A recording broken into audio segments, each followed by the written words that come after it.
A perfect time to bring in our favourite economist, Stephen Moore. Steve, sounds to me like Biden's already trying to take credit for any economic progress in Trump's next term. He's trying to grab credit for what Trump's going to do in the future. What say you?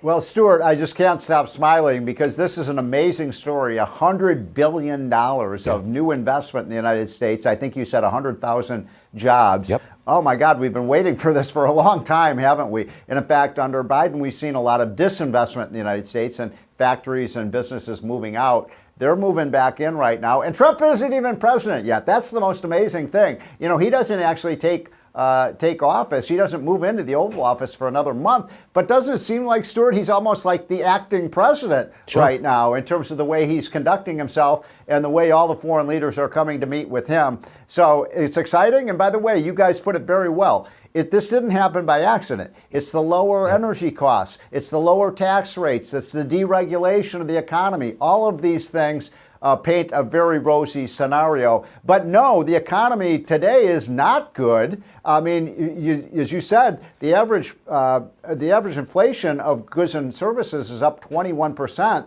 since Biden came into office, and incomes are only up by about 18%. So no, the average family does not feel like they're better off than they were 4 years ago, and that's what the election was all about. It certainly was. In your new article, you're saying that Trump is igniting a worldwide revolt against the elites. Sounds good to me. Tell me more. Yeah, no, it is happening all over. And by the way, you know, Britain, I think, will be one of the first dominoes to fall. You've got an incompetent Labour government there. The Conservative Party screwed up. I think people around the world, in Britain, in Europe, in many of the South American countries and Asian countries, you saw what happened in Korea where they ousted their prime minister. You're seeing it in France. You're seeing it all over the world. And, you know, Trump isn't just popular here in the United States. Everybody in the world is looking at what's happening in America with this kind of populist power to the people movement. And people are saying, hey, we want that here in our country. So, yes, I'm predicting within the next 18 months, you're going to see major governments topple, bringing in populist Trumpian candidates. And I think it's a great thing because it'll bring prosperity to the whole world. Can we get a quick comment on this idea that we start a national reserve using crypto, using Bitcoin, on day one of the Trump administration? As an economist, what do you think to that? Well, look, I do believe in the dollar. The dollar is the world reserve currency. And so, you know, I don't think the dollar is ever going to be replaced in that regard. But I do think it's a healthy thing to have this kind of competition from Bitcoin and other cryptocurrencies. And by the way, related to this, I want to just put a pitch in for something my friend Judy Shelton has been talking about. I think you've had her on your show many times. She's talking about a gold-backed Treasury security. And I love that idea. I think that's another thing Trump should do on day one. Make the dollar as good as gold by having a gold-backed Treasury security. What do you think? Sounds like we're going back to the future. That's what it sounds like to me. There you go. And I think it is. That's what it is. Hey, Steve, thanks very much for joining us this morning. You covered a lot of ground there, but we've got a lot of ground to cover, don't we? It's all good stuff. Thank you, Stephen Moore. He has designs on Greenland once again, something he wanted to acquire during his first term. What is driving his latest push here? Well, I think when Donald Trump comes into office, he's already got a plate full of issues that he is going to have to address, and none of them are easy. Of course, the first being tackling the war between Russia and Ukraine. And we know that Donald Trump has already continued to double and triple down on this idea of mass deportations. And with Congress passing a budget bill that will last through March, the president then has to deal with the politically risky issue of raising the debt ceiling as well as fully funding the government. None of these issues are going to be easy. In fact, all will be a massively tall order for the president. And so I think what we're seeing here is Donald Trump is trying to deflect from some of those very difficult tasks that he will have to deal with as president of the United States. And I think he's trying to divert attention to issues that simply do not matter to many of the American people, to try to avert their eyes to the hard part that he will have to confront, which is actually governance. You mentioned the many things that will be on his plate when he retakes the White House on January 20th. Do you feel that same notion goes to his comments about the Panama Canal as well? Well, again, I think we are already beginning to see President-elect Donald Trump has already begun to ruffle feathers with many of the United States' closest allies. And I think we're continuing to see him do that with this latest head scratcher about the Panama Canal and, of course, Greenland. But again, I think it's another attempt by the president-elect to deflect from some very difficult issues that he is going to have to address. And, of course, the first being the war in Russia. And Ukraine, with Russia, and because as we know, President Biden has already drew down the last of the $8 billion in funding to Ukraine. So now you've got President Zelensky with $30 billion in aid from the United States, which means he's not going to be willing to take a deal from Donald Trump that will include actually ceding territory as well as eliminating their ambitions to join NATO. Which makes Donald Trump's negotiations much, much tougher with Zelensky and Vladimir Putin. And so, again, I think what Donald Trump is doing now is trying to bring about or create more crises that simply do not exist to try to divert from these issues. And Eric, you mentioned Donald Trump already trying to pick fights and ruffle feathers with allies, of course, here in Canada. That is something that we've become used to in the last couple of weeks as well. Eric Ham, CTV News political analyst, greatly appreciate your time. Happy holidays, my friend. Thank you. You too. Anita, let's bring in Alex Gray for more on this. You actually wrote an op-ed about this not too long ago saying that it makes perfect sense. Now, they say Greenland's not for sale, but sometimes things aren't for sale until they are for sale. And when you look at Trump, I mean, this is a guy who bought Mar-a-Lago for $7 million. He knows how to cut a deal. And look, President Trump is he's in the best traditions of Abraham Lincoln, who was talking about purchasing Greenland in the 1860s, the best tradition of Ronald Reagan, who warned 50 years ago that giving up the Panama Canal was foolishness, was dangerous to our national security. President Trump is 100% right. Greenland has strategic value to the United States, both minerals and strategic for our national security and our defense. And giving up the Panama Canal in the 1970s was one of the most foolhardy strategic decisions in the history of this country. President Reagan was right that it was a mistake. President Trump is right that it was a mistake. And President Trump's probably the first leader since Ronald Reagan who has the courage to do something about it, and I hope he does. How do you convince Denmark, which has ownership over Greenland, to sell? Apparently, according to some reports, back in 2019, Trump was offering to trade Puerto Rico for it. Give the Danes a little nice tropical island. But I don't think anybody would actually go for that. Well, there are a lot of things you can do to create an environment where we can take over the defense of Greenland. We can take over a significant part of the national security obligations that Denmark currently has for Greenland. The Greenlanders have said publicly they're going to get independence at some point. So the question is, when they get independence, are the Chinese and the Russians going to be there to greet them and to do things that certainly are not in the sovereign interests of the Greenlandic people? Or is it going to be the United States who's there to make sure that both our security and the sovereignty of the Greenlanders themselves are protected? And I would much rather have Donald Trump waiting for the Greenlanders when they get independence than Xi Jinping. I mean, it really is a gorgeous place, albeit cold. I also wanted to ask you about Trump and the Panama Canal, because he seems to be in a little bit of an online feud with the president, José Raúl Mulino. José Raúl Mulino said of Trump saying that he would take back ownership of the canal, said, quote, "As president, I want to express precisely that every square meter of the Panama Canal and its adjacent area belong to Panama and will continue to be. The sovereignty and independence of our country are non-negotiable," to which, as Jackie pointed out, Trump posted a picture of the bow of a ship transiting the canal with an American flag on it saying, "Welcome to the United States Canal." I mean, obviously, this is just leverage to try to lower fees. Is there any way Trump could take it back? Well, I think we should have a serious discussion about the failure of the United States under the Carter administration to give up one of our most significant strategic points in the world. It was one of the greatest American engineering and strategic achievements of the 20th century. Let's have a conversation about what has happened in the last 10, 15 years where China is now dominating the Panama Canal and threatening our interests in the Western Hemisphere. I think President Trump is in a great position to talk seriously about what it would look like for the United States to enter into some sort of negotiation with Panama to have a future stake, a more comprehensive American stake in something we built with American blood, sweat, and tears under Teddy Roosevelt. Yeah, and then there's the trolling of Justin Trudeau, which this president continues to do mercilessly. Here's what he said on Wednesday on Truth Social. No one can answer why we subsidize Canada to the tune of over $100 million a year. Makes no sense. Many Canadians want Canada to become the 51st state.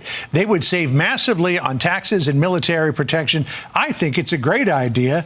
51st state. Now, I say this as a person who was born in Canada and emigrated to the United States back in 1989, became a U.S. citizen a week after 9/11. For Canadians, it would save them 30% going to Disney World if they were using American dollars instead of Canadian dollars. Well, in addition to that, John, it'd be nice if the Canadians would spend more than 1.3% of their GDP on defense and actually start contributing to protecting North America. So, in addition to Disney World, it'd be great if we could get some help from them defending our shared border and defending the Arctic. Well, I don't think Trudeau's going to be there much longer. I think that Trump's going to be dealing with a fellow named Pierre Poilievre, who he may find more on his side in terms of a lot of these thorny issues between the two nations. Alex, great to see you. Wish you a Merry Christmas. Thanks, John. Same to you. Compatriotas, como presidente, quiero expresar de manera precisa que cada metro cuadrado del Canal de Panamá y su zona adyacente es de Panamá y lo seguirá siendo. La soberanía e independencia de nuestro país no son negociables. Cada panameño, aquí o en cualquier lugar del mundo, lo lleva en su corazón y es parte de nuestra historia de lucha y una conquista irreversible. Los tratados Torrijos-Carter de 1977 acordaron la disolución de la ex zona del canal, reconociendo la soberanía panameña y la entrega completa del canal a Panamá, que finalizó el 31 de diciembre de 1999 y pronto celebraremos los 25 años de esta transferencia. It's one of the busiest waterways in the world, and President-elect Donald Trump says he wants it back, unless significant changes are made, that is. Speaking to a crowd of supporters in Arizona Sunday, the incoming U.S. president threatened to reassert American control over the Panama Canal, accusing the country of charging excessive rates to use the Central American passageway. Because we're being ripped off at the Panama Canal like we're being ripped off everywhere else. He just said, take it back. That's a good idea. The president-elect says he wants to see usage rates lowered, a demand not sitting well with Panama's president. Las tarifas no son un capricho. Rates are not a whim. They are established publicly in an open hearing, considering market conditions, international competition, operating costs, and the needs of maintenance and modernization of the interoceanic waterway. Trump is also making the claim that the canal has fallen into the wrong hands. When President Jimmy Carter foolishly gave it away for $1. During his term in office, it was solely for Panama to manage and not for China or any other country to manage. You see what's going on there?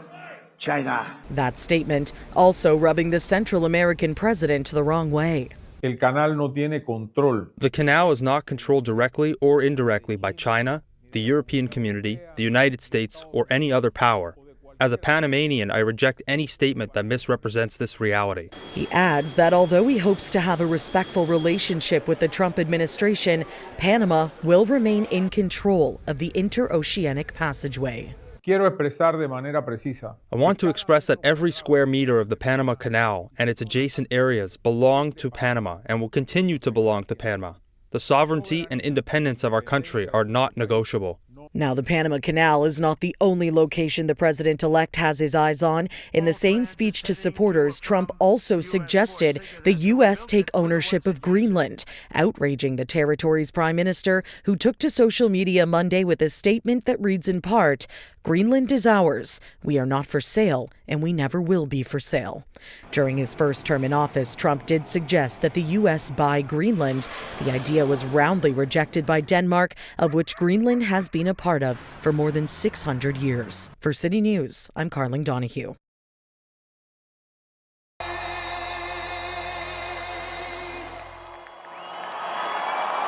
Ahora, ayer también se refirió al tema de Panamá y ahí sí nuestra solidaridad con el presidente de Panamá, que salió muy rápidamente a decir el canal de Panamá es de los panameños, y en efecto el canal de Panamá es de los panameños. Entonces ahí sí nuestra solidaridad, nuestro apoyo al presidente de Panamá, al pueblo de Panamá. President-elect Trump issuing a warning that the U.S. could demand the Panama Canal be returned to the U.S. from that country. In a Truth Social post overnight, Mr. Trump blasted how the canal has been managed since it was given to the Central American country in 1999. He highlighted the lack of reliable operation, high charges for U.S. ships using the canal, and concerns if the canal ever fell, quote, into the wrong hands. Here with us is Brett Bruin, former Director of Global Engagement for President Obama. Brett, great to see you again. Good morning. Good to be with you, Hannah. First, I want to hear your reaction when you woke up this morning, saw the headline, and help us understand why Panama matters in the big scheme of things currently. Yeah, let me just, for the audience's benefit, say in very simple terms, what Trump is proposing to do is to recolonize the Panama Canal. This is land that the U.S. took from Panama, and then we signed a treaty, and we said we would give it back to Panama after 100 years, and we did. There is no going back on that. And so what Trump is proposing, quite frankly, is both illegal, it's also immoral, and it's just not good diplomacy. So I think, while this may have been a late night inspiration, just like buying Greenland was during his last presidency, I think saner minds need to prevail here. Well, Trump has expressed concern over China's influence on the canal. We had a panelist in the last block saying China is investing in many parts of the world, not just Panama. So why the political implications here? Why take it to this step by our president-elect? Oh, there's no question. And China is investing heavily in Latin America, and we've been ignoring it. They just, in fact, opened a new port in Peru that took place just in the last couple of months. They have heavy investments across Central and South America. It's important, I think, for the U.S. to engage with investment, engage diplomatically. But, these threats are not going to get us anywhere. And let's not forget here, a lot of the leaders from Mexico on downwards are leftward leaning or on the extreme left. So, Trump's threats will only play into the hands of those leaders. I served in Venezuela with Hugo Chavez at the U.S. Embassy, and I can tell you this is just fodder for those kind of leaders to attack the U.S. Is it even possible? No, is the short answer.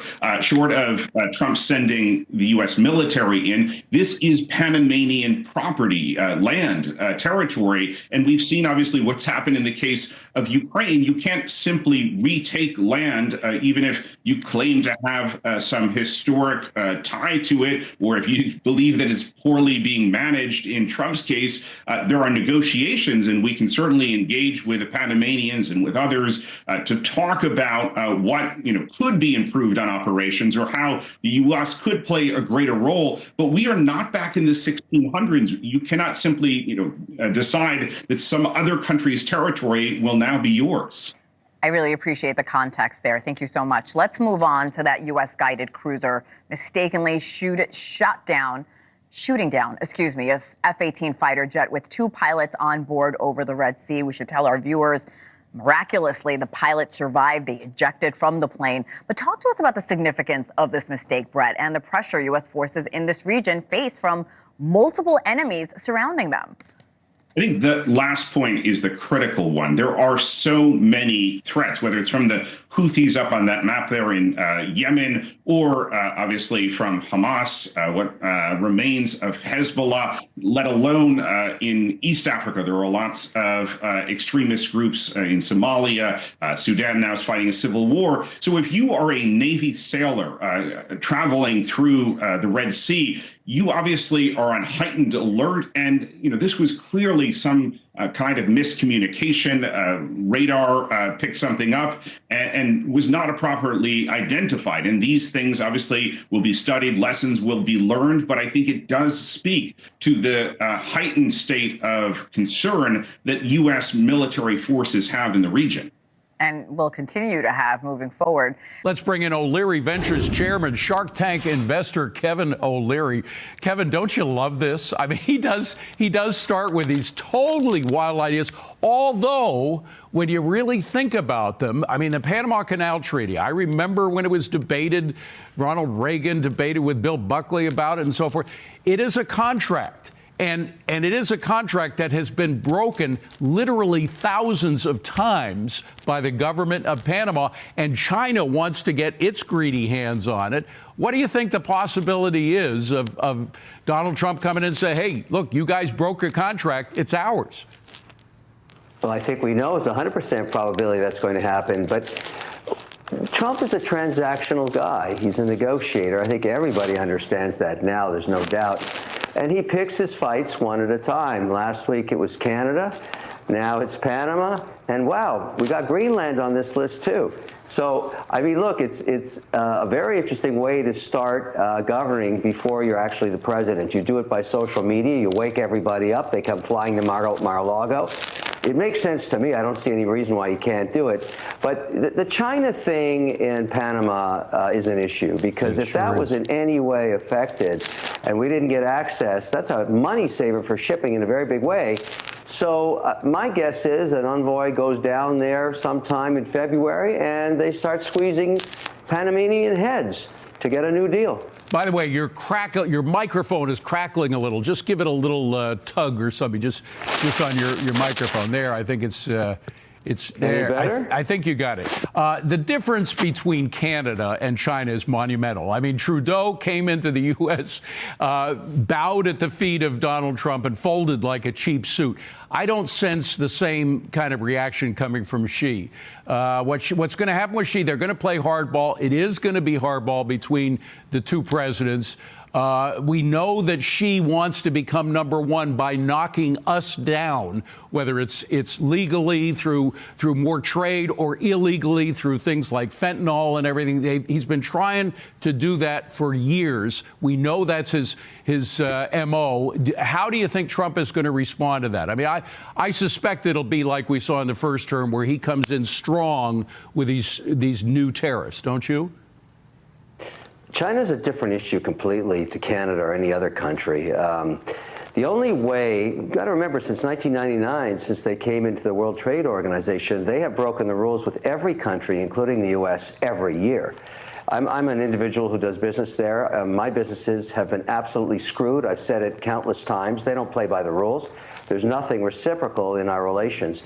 The only way to make it work with the supreme leader, as I like to call him, is to inflict massive economic pain and risk on him by imposing tariffs on sectors where many Chinese people are employed. I have nothing against Chinese people. I have a lot against their government.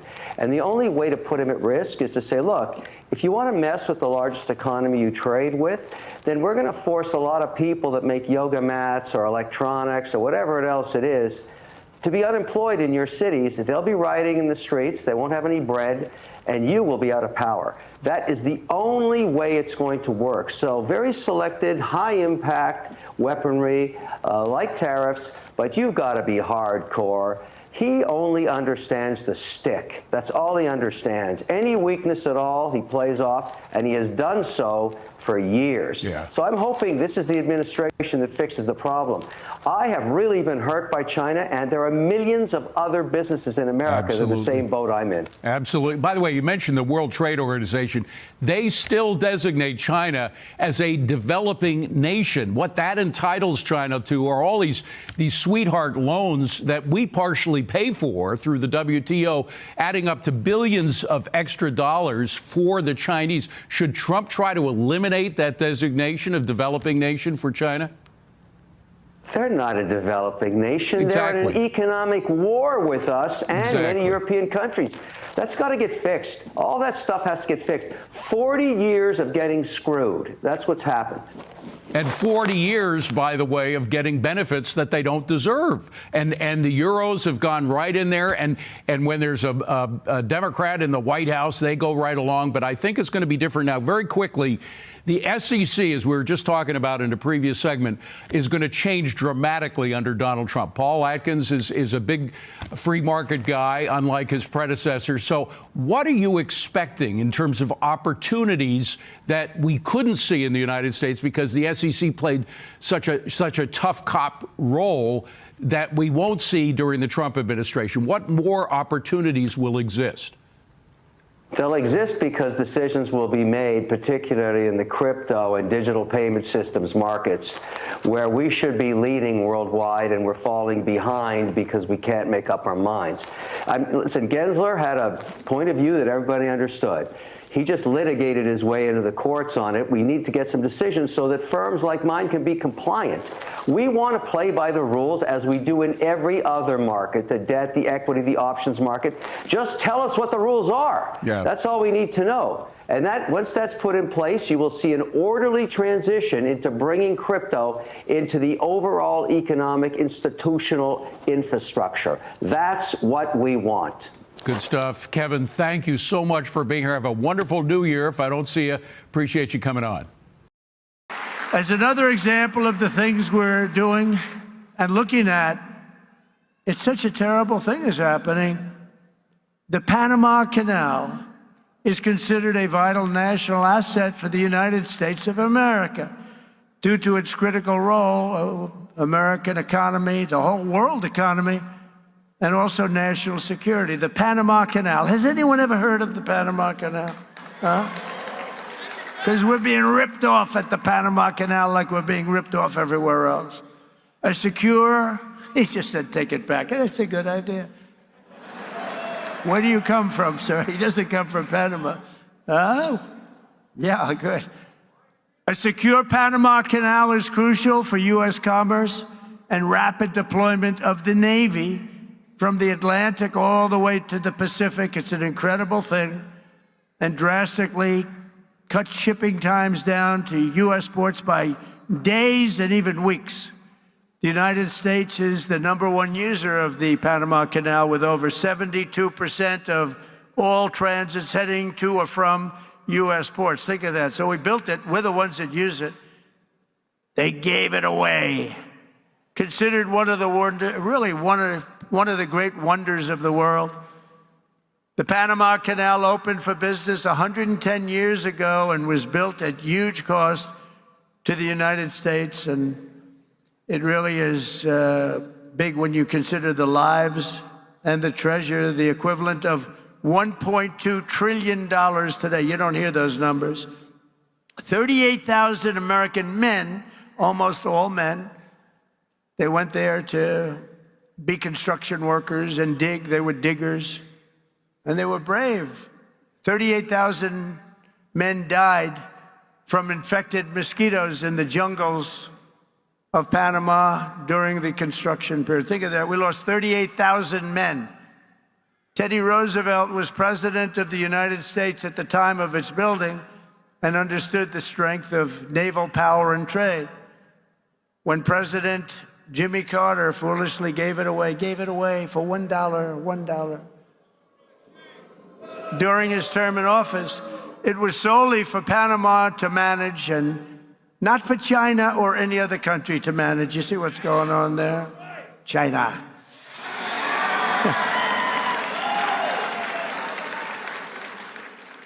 It was likewise not given for Panama to charge the United States, its Navy, and its corporations doing business within our country exorbitant prices and rates of passage, which they do. They charge us like it's a disgrace. Our Navy and Commerce have been treated in a very unfair and injudicious way. The fees being charged by Panama are ridiculous, highly unfair, especially knowing the extraordinary generosity that has been bestowed to Panama, I say very foolishly, by the United States. This complete ripoff of our country will immediately stop. It's going to stop. The United States has a big and vested interest in the secure, efficient, and reliable operation of the Panama Canal. And that was always understood when they gave it to Panama. Can you believe that? We would never have done it if we thought what's happening now can happen. And we would never, and we will never, ever let it fall into the wrong hands. But it's falling into the wrong hands. It was not given for the benefit of others by a token of cooperation, but it was given to Panama and to the people of Panama, but it has provisions.